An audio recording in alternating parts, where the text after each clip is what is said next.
کوم نوی ویډیو سره ستاسو خپل کړی وي. امید لرم چې تاسو ټول به روزه خوشحاله وئ، ژوند په مزو کې به وئ.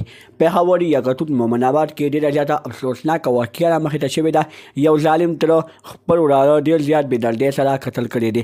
خپل وراره د مور په غېږ کې ویشتی دی، مور یې مړه ویشتې ده، مور یې په هسپتال کې ډېره په بد حال باندې پرته ده. دغه وراره په څه خبره باندې ویشتی دی، اخر وراره کومه ګناه کړې وه، ټول معلومات درسره په دې ویډیو کې شریک کوو. چې تاسو نورو معلوماتي ویډیوګانو نه ځان قبلول غواړئ، زموږ دا ویډیو خامخا وګورئ او د نورو معلوماتي ویډیوګانو لپاره زموږ چینل سبسکرایب کړئ، تر دې نشان څخه خامخا ووهئ چې زموږ هر یوه نوې معلوماتي ویډیو تاسو ته په اسانۍ سره میلاویږي.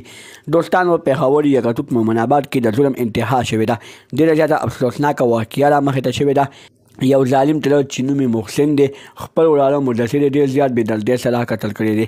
دوستانو، محسن داسې حرکت د دې په وجه باندې وکړو چې محسن په کور کې چرګان ساتلي وو او مدثر به هغه چرګانو سره لوبې کولې. خو محسن ته دا خبره ډېره زیاته بده لګېده چې مدثر زما چرګانو سره لوبې ولې کوي. دغه محسن به خپل چرګان جنګول او په هغې به یې پیسې ږدلې، پیسې به یې پرې ګټلې. خو چې کله مدثر د چرګانو سره مینه شروع کړله او چرګانو سره خپله خوشحالي شروع کړه، نو محسن پرې د بال نه راغو. بیا مدثر د مور غېږ ته وتښتېدو.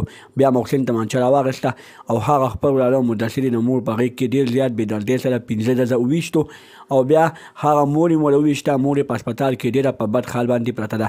مور یې په هسپتال کې په چغو چغو باندې جاري وایي زما لیول زما زوی سره ډېر زیات ظلم کړی دی.